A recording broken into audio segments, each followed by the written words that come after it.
There are moments in life when the past doesn't just knock on your door. It kicks it down, splinters the frame, and walks right in wearing boots caked with blood and dust.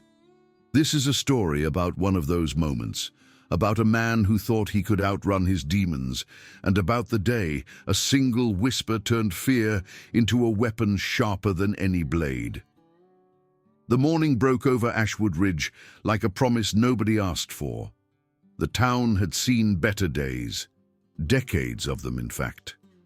What had once been a thriving community of miners and merchants had withered into a collection of weathered buildings, sun-bleached paint, and dreams left to rot in the desert heat. Main Street, if you could still call it that, stretched out like the spine of something long dead, with crumbling storefronts on either side standing as tombstones to ambitions that had dried up along with the wells. At the far end of this forgotten stretch of asphalt sat a drinking establishment that locals knew simply as the Iron Nail. It wasn't much to look at. A squat building with walls the color of rust and a door that hung slightly crooked on its hinges. Inside, the air always smelled of stale beer, cigarette smoke that had soaked into the wood over the years, and something else, something like resignation, like the collective exhale of people who had stopped fighting against the tide of their circumstances. The Iron Nail had witnessed its share of violence. Bar fights were as common as sunrise. Broken glass littered the parking lot with such regularity that the owner had stopped bothering to sweep it up. There had been stabbings, beatings, and one memorable incident involving a pickup truck and the wall near the restrooms that still bore the scars. But for all its rough history, for all the blood that had been spilled on its sticky floors, nothing had prepared the town for what was about to unfold on this particular morning. The sound reached Ashwood Ridge before the bikers did, a deep, throaty rumble that seemed to make the very ground vibrate. 5 motorcycles, each one customized with chrome and menace, roared down the empty street like harbingers of chaos. The riders wore leather that gleamed in the early light, their vests decorated with patches that told stories of violence, territory, and a complete disregard for anyone who wasn't part of their brotherhood. They moved as a pack, predators comfortable in their dominance. The lead rider, a mountain of a man with arms thick as fence posts and a beard that hung halfway down his chest, raised his fist in the air as they approached the Iron Nail. The others responded with howls and revving engines, announcing their arrival like conquerors entering a defeated city. When they dismounted, their boots hit the pavement with deliberate force. Each step was a statement, each movement choreographed to intimidate. The leader, whose road name was Razor, a moniker he'd earned after a particularly brutal encounter with a rival club, stretched his massive frame and cracked his neck with a sound like breaking wood. His eyes, small and cruel beneath heavy brows, surveyed the street with contempt. "This whole damn town is ours," he said to no one in particular, his voice gravelly from years of shouting over engine noise and wind. "Ain't nobody here with the spine to tell us different." His companions laughed, that sharp, brittle sound that bullies make when they know there will be no consequences. There was Snake, thin and wiry with a face that looked like it had been carved from leather. Bull, aptly named for his bulk and the ring through his nose. Viper, whose eyes never seemed to blink. And Jax, the youngest of the group, eager to prove himself through violence. They had terrorized Ashwood Ridge for months now, rolling through whenever they pleased, taking what they wanted, leaving chaos in their wake. The local sheriff had tried to intervene once and ended up in the hospital with broken ribs. After that, the law had decided that discretion was the better part of valor. The townspeople had learned to make themselves scarce when they heard those engines approaching. Inside the Iron Nail, the morning had been quiet. A few regulars nursed drinks that had more to do with habit than enjoyment. The bartender, a woman named Rita who had inherited the place from her father and his father before him, wiped down glasses with mechanical precision, her movements practiced from decades of the same routine. In the corner booth, partially hidden in the shadows that the morning sun couldn't quite penetrate, sat a man who existed in the space between presence and absence. His name was Jackson Wade, though he hadn't used it in so long that sometimes he almost forgot it himself. To the handful of people in Ashwood Ridge who had noticed him at all, he was simply that guy or the stranger, or sometimes, when Rita felt particularly generous, Jack. Jackson's appearance was deliberately unremarkable. He wore faded jeans that had seen better years, a blue work shirt with pearl buttons, and boots that were scuffed but sturdy. His face was weathered in a way that made guessing his age difficult. He could have been 40 or 60, depending on the light. His hair, more salt than pepper, was cut military short. His hands, wrapped around a mug of coffee that had gone cold hours ago, were calloused and scarred in ways that told stories he would never speak aloud. Those hands had held weapons, had dug through rubble searching for survivors, had pressed against wounds trying to keep life from leaking out into foreign soil. They had shaken with rage, with fear, with the kind of exhaustion that sleep could never cure. Now they held coffee and stayed steady, a discipline earned through years of learning to control everything that the world had tried to break inside him. Jackson had come to Ashwood Ridge 3 months earlier, driving a beat-up Ford truck that was older than most people's marriages. He had no explanation for why he'd chosen this particular dying town, and nobody had asked. He rented a room above the hardware store, paid his rent on time, kept to himself. He didn't cause trouble, didn't start conversations, didn't volunteer information about where he'd come from or what he'd left behind. But some things couldn't be hidden, not completely. The way he moved through space with an economy of motion that spoke of training. The way his eyes constantly tracked exits and threats, even in the most benign situations. The way he positioned himself in any room with his back to walls and clear sightlines. Combat veterans recognized other combat veterans, even when they were both trying to disappear. Jackson had been trying to disappear for 2 years now, ever since he'd walked away from a life that had consumed the better part of 3 decades. He had served in conflicts whose names the public knew and operations that would never be declassified. He had been special operations, the kind of soldier who operated in the spaces between official warfare and plausible deniability. He had done things that kept other people safe, things that haunted his dreams, things that had carved away pieces of his humanity like a sculptor removing excess stone. When he'd finally left, when the army had no more use for a man whose demons were starting to make his hands shake and his judgment questionable, Jackson had drifted. He'd tried going home, but home no longer existed. Not the physical place, which had changed beyond recognition, and not the emotional space, because the man who had left was not the same man who returned. His marriage had ended years before the divorce papers were signed. His children were strangers who looked at him with a mixture of pity and discomfort. So he drifted from town to town, job to job, looking for something he couldn't name. Peace, maybe. Forgetting, definitely. A place where the weight of what he'd done and seen might finally lift from his shoulders. Ashwood Ridge wasn't that place. Nowhere was. But it was quiet, and for a man whose life had been defined by noise and chaos, quiet was something. The door to the iron nail exploded inward with enough force to crack the frame. The bikers entered like a storm system, all energy and aggression and barely contained violence. They spread out immediately, claiming space, their voices rising to fill every corner of the room. "Barkeep!" Razor bellowed, slamming his palm on the counter with enough force to make bottles rattle. "Whiskey all around, and keep 'em coming." Rita's jaw tightened, but she reached for the bottles. She knew better than to refuse. The last bartender who'd tried to cut them off had needed dental work afterward. The bikers took over the establishment like an occupying force. Snake shoved a table aside to make room, sending a patron's beer crashing to the floor. Bull grabbed Rita roughly by the arm when she brought the drinks, making a crude comment that drew harsh laughter from the others. Viper put his boots up on a chair, grinding dirt into the upholstery. Jax, eager to impress, swept his arm across a shelf, sending tchotchkes and decorations crashing to the ground. "This is our town," Razor announced to the room, though there were only a handful of people present to hear it. "Our bar! Our rules! Anyone got a problem with that?" Silence answered him, the kind of silence that comes from fear rather than agreement.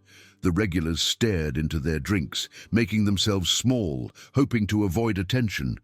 But then Razor's gaze swept the room and landed on the corner booth, on the solitary figure who hadn't moved, hadn't reacted, hadn't shown even the slightest acknowledgement of their entrance. Something about that stillness, that complete lack of reaction, seemed to irritate him in a way that resistance never could. "Hey," Razor said, his voice dropping to something dangerous as he took a step toward Jackson. "Hey, old man, you deaf or just stupid?" The other bikers turned, sensing entertainment. They began to drift toward the corner booth, forming a semicircle of leather and malice. Jackson didn't look up. His fingers remained wrapped around his coffee mug, his gaze fixed on the dark liquid as though it contained answers to questions he'd stopped asking. "I'm talking to you," Razor said, louder now, closing the distance.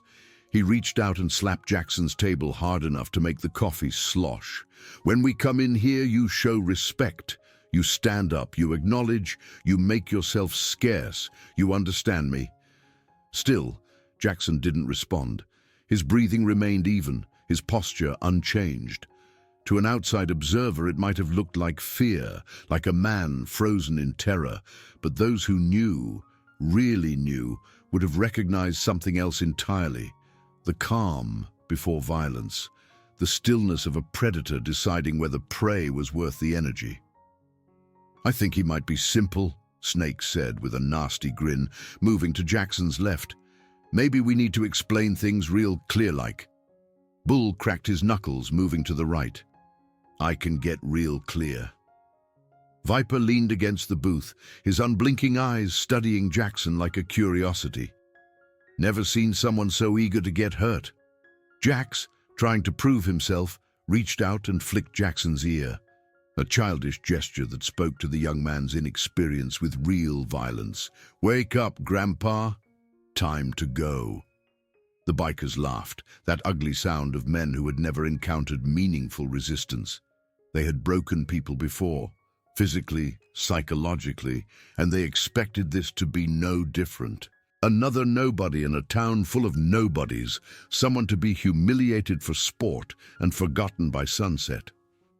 Razor leaned down, putting his face close to Jackson's, his breath reeking of tobacco and yesterday's whiskey. "Last chance, old man. You stand up and walk out of here, maybe I let you keep your teeth.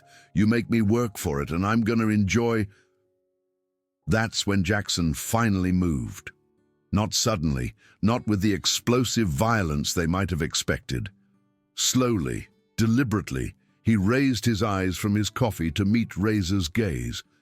And in that moment, something shifted in the atmosphere of the room. Jackson's eyes were gray, the color of gunmetal, and they held a depth that made Razor's bluster falter. These were not the eyes of a victim. These were the eyes of someone who had stared into darkness far deeper than anything these small-town thugs could imagine. Eyes that had seen things that would shatter minds. Eyes that had calculated distance, trajectory, kill zones. Eyes that belonged to someone who had dealt death with the same routine competence that others brought to filing paperwork. "You should leave," Jackson said quietly. His voice was calm, almost gentle, which somehow made the words more chilling. "All of you, right now." The bikers stared at him in disbelief, then burst into laughter. The absurdity of this lone, unremarkable man telling them to leave was too much. "Oh, this is Rich," Snake hooted. "Did you hear that, boys? He's giving us orders." "I think he's confused about how this works," Bull added, flexing his considerable muscles. But Razor wasn't laughing anymore. Something in Jackson's tone, in his absolute lack of fear, had triggered an instinct that all violent men possess, the ability to recognize when they might have miscalculated. He straightened up slightly, his eyes narrowing. "You got a death wish, old man?" he asked. Jackson took a slow breath, then leaned forward, just slightly. His lips barely moved as he spoke, and his words were so quiet that only Razor could hear them. 3 words, maybe 4. A whisper that carried more weight than any shout. The effect was immediate and dramatic. Razor's face, already weathered and hard, went pale. Not just pale, ashen, as though every drop of blood had suddenly evacuated his features. His eyes widened, his pupils dilating. His mouth opened, then closed, then opened again like a fish drowning in air. His hands, which had been clenched into fists, began to tremble. "What did you say?" Razor whispered, his voice cracking. "What did you just say to me?" Jackson didn't repeat himself. He simply held Razor's gaze, steady and unrelenting, and took a sip of his cold coffee. The other bikers noticed immediately. Snake's grin faded. Bull took an unconscious step backward. Viper's perpetual stare finally broke as he glanced between Razor and Jackson, trying to understand what had just happened. Even Jax sensed the shift, his youthful bravado evaporating like morning dew. "Boss?" Snake ventured. "What did he say?" Razor didn't answer. Couldn't answer.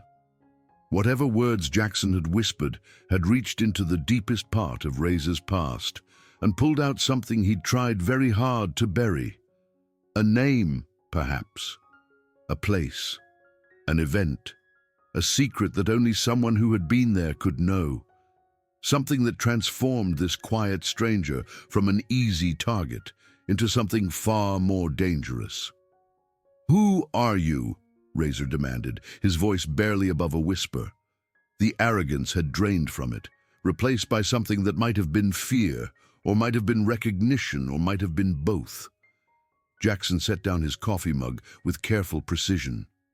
He stood slowly, unfolding from the booth with the kind of controlled movement that spoke of joints that still remembered how to move efficiently despite years of abuse. Standing, he was taller than he'd seemed sitting down, and there was a coiled quality to his frame that suggested strength wasn't about size. "I'm nobody," Jackson said quietly. "Just a man who wants to drink his coffee in peace." "You're not nobody," Razor said, his voice hoarse. His mind was racing, visible in his eyes. Calculations being made, memories being accessed, threats being reassessed. "You're..." But he didn't finish the sentence. Couldn't finish it, because to acknowledge who he thought Jackson might be would mean acknowledging things that were never meant to be spoken aloud. Operations that officially never happened. Units that didn't exist on paper. Men who moved through war zones like ghosts, leaving bodies and silence in their wake. The standoff stretched out, tension thick enough to choke on. The few other patrons in the Iron Nail had frozen, sensing that they were witnessing something significant, even if they didn't understand what. Rita's hand had moved beneath the bar, where she kept a shotgun, but she didn't draw it. Even she could feel that this wasn't the kind of situation where weapons would help. Finally, Razor took a step back, then another. His pride was wounded, visible in the set of his jaw, the tightness around his eyes, but survival instinct trumped ego. He'd lived as long as he had by knowing when to press an advantage and when to retreat. "We're leaving," he said to his crew, his voice rough. "What?" Jax blurted out. "But I said we're leaving," Razor snapped, his tone brooking no argument. He turned back to Jackson one last time. "This ain't over." Jackson's expression didn't change. "Yes," he said quietly, "it is." There was finality in those words, a certainty that made Razor's jaw clench. But he turned away, gesturing sharply to the others. They filed out, confusion written across their faces, their swagger diminished. The door swung shut behind them with a soft click that sounded deafening in the sudden silence.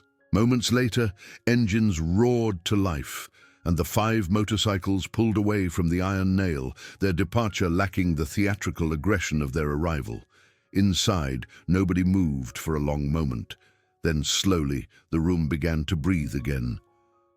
Rita let out a breath she hadn't known she was holding. The regulars exchanged bewildered glances, trying to process what they'd just witnessed. Jackson sat back down in his booth, as though nothing had happened. He picked up his cold coffee, studied it for a moment, then caught Rita's eye and gestured with the mug. She brought him a fresh cup without being asked, setting it down with trembling hands. "What did you say to him?" she asked quietly. Jackson looked up at her, and for just a moment she saw past the quiet exterior to something vast and dark beneath. Then it was gone, hidden again behind practiced calm. "Nothing important," he said, but they both knew that was a lie. Words that could drain color from a violent man's face were never unimportant. They were weapons, precision-guided and devastatingly effective. Rita nodded slowly and returned to her bar, leaving Jackson alone with his coffee and his secrets. Around the room, whispers began. Who was this man? What had he done? Where had he come from? The questions multiplied, but no one dared ask them directly. Jackson didn't care about the questions. He'd been answering versions of them, or refusing to, for years. He'd come to Ashwood Ridge to disappear, but disappearing was never as simple as it seemed. The past had a gravitational pull, and men like him left footprints that never quite faded. He'd recognized Razor the moment the biker had spoken, though the name had been different back then, and the face had carried fewer scars. It had been in Kandahar, during an operation that officially never happened. Razor, then known by his given name, which Jackson would never speak aloud, had been auxiliary support, a local hire who'd helped coordinate logistics. There had been an incident, something that had gone wrong, civilians caught in crossfire, and afterward Razor had disappeared before anyone could ask too many questions. Jackson had been there, had seen it happen, had carried that memory along with countless others, filed away in the part of his mind where he kept all the things that made sleep difficult. When Razor had leaned close, Jackson had simply whispered the name of the village and the date. 4 words that carried the weight of buried bodies and questions that were never officially asked. 4 words that said, "I know who you are, I know what you did, and I remember." It had been enough. But Jackson knew it was a temporary reprieve.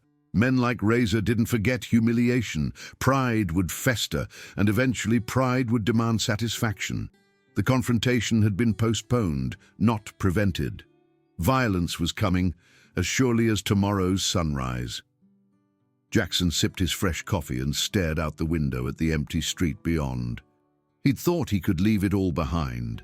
The violence, the hypervigilance, the weight of being someone who knew how to hurt people efficiently. But you couldn't unlearn those skills any more than you could forget your own name. They were written into muscle memory, carved into instinct, part of his DNA now. The quiet man in the corner booth was never just a quiet man. He was a loaded weapon, safety engaged, waiting to see if he'd need to be fired one more time. Outside, Ashwood Ridge continued its slow decay beneath the climbing sun, unaware that its small drama was only beginning, that forces had been set in motion that would test everyone's capacity for courage and cowardice alike. And somewhere in the desert beyond town, 5 bikers circled back, their wounded pride demanding blood, their leader's pale face slowly regaining color as rage replaced shock. The storm was gathering, and Jackson Wade sat in his corner booth, drinking coffee and waiting, because waiting was something he'd learned to do very, very well.